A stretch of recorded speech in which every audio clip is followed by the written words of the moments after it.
Pancasila dari siapa? Bukan kesepakatan ulama, itu buatan Soekarno yang kemudian dijual ke umat. Ini loh kesepakatan ulama. Demi Allah, itu bukan buatan ulama, itu pengkhianatan Soekarno.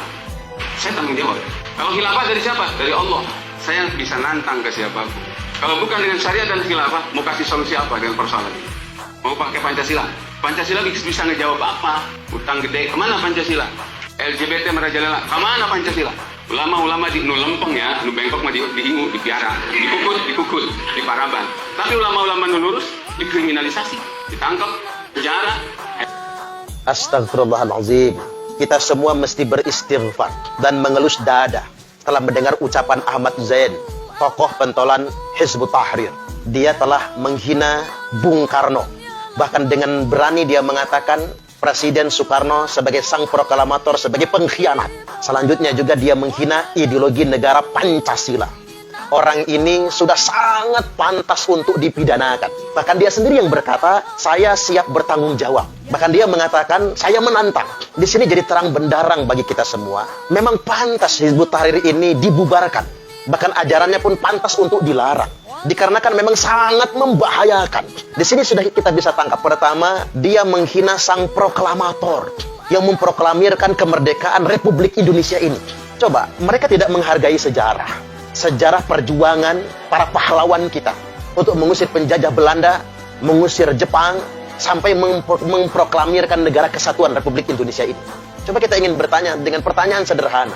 Ketika para pahlawan kita berjuang berjibaku untuk meraih kemerdekaan, kemana Hizbut Tahrir? Apakah mereka yang memperjuangkan Republik ini? Apakah mereka yang berkorban nyawa untuk mengusir penjajah?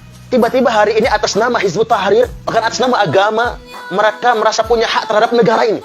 Subhanallah, ini memang sudah sebuah perbuatan yang berlebih-lebihan. Mereka sudah menghina sang proklamator, menghina para pahlawan kita, menghina para founding father kita, pendiri negara kesatuan Republik Indonesia ini. Yang kedua, dari ucapan si Ahmad Zain ini, kita juga menangkap mereka menghina ideologi negara, menghina Pancasila, bahkan membanding-bandingkannya dengan khilafah. Ini manipulasi agama yang sudah sangat membahayakan dari orang-orang Hizbut Tahrir ini. Bahkan mereka mencela Pancasila. Mereka menuduh Pancasila bukan kesepakatan para ulama, bukan kesepakatan pendiri bangsa, tapi hasil manipulasi dan pengkhianatan Presiden Soekarno. Na'udzubillah. Sebetulnya untuk mengucapkannya saja sudah sangat nista bagi kita semua. Apalagi mempercayai tuduhan si Ahmad Zain ini. Kita semua berharap agar penegak hukum segera menindaklanjuti orang ini. Karena ini sangat membahayakan dan bisa merongrong keutuhan negara kesatuan Republik Indonesia. Atau beginilah, saya ingin mengajak orang-orang Hizbut Tahrir yang masih bertebaran di santero Republik Indonesia ini. Kalau memang Anda sangat benci dengan NKRI, Anda sangat benci dengan Pancasila, Anda sangat benci dengan sistem demokrasi, Anda semua jangan tinggal di Indonesia. Antum semua silahkan cari di muka bumi ini di mana negara yang menurut antum paling cocok dengan keinginan antum. Pindah ke sana, jangan tinggal di negeri kita ini. Atau setidak-tidaknya coba antum semua pindah ke Arab Saudi. Mungkin bagi mereka Arab Saudi lebih islami dari negara-negara yang lainnya, karena di sana ada Haramain. Maukah orang-orang Hizbut Tahrir, Ahmad Zain bersama teman jamaahnya, anak buahnya ini pindah ke Arab Saudi dan kampanyekan khilafah di sana? Saya yakin, langsung dipancung semua oleh ketetapan hukum di kerajaan Saudi Arabia. Lalu mengapa mereka sangat berani berbicara di Indonesia? Bahkan cuma di Indonesia. Karena perlu kita ketahui, Hizbut Tahrir ini sudah dilarang di negara muslim yang lainnya. Negara-negara yang pemerintahnya muslim semua sudah melarang adanya Hizbut Tahrir. Nah, mereka kemudian keluar-keluar ngobok-ngoboknya di Indonesia. Ingin merusak tatanan yang sudah ada kesepakatan kita. Inilah bahaya sebetulnya. Bahkan mereka sudah memfitnah para ulama. Ulama-ulama yang mendukung pemerintah, membina rakyat, menjaga negara, menjaga keutuhan negara kesatuan Republik Indonesia, mereka tuduh sebagai ulama bengkok. Na'udzubillah. Ini sebuah penistaan sebetulnya. Nuduh ulama bengkok yang dipelihara oleh penguasa. Coba kita pakai akal yang waras. Hizbut Tahrir ini dilarang di semua negara yang pemerintahnya muslim. Tapi Hizbut Tahrir ini diingoni, dipopoki oleh Inggris. Makanya coba tanya dengan orang-orang Hizbut Tahrir itu, di mana sih pusatnya Hizbut Tahrir ini? Mereka nggak berani jawab.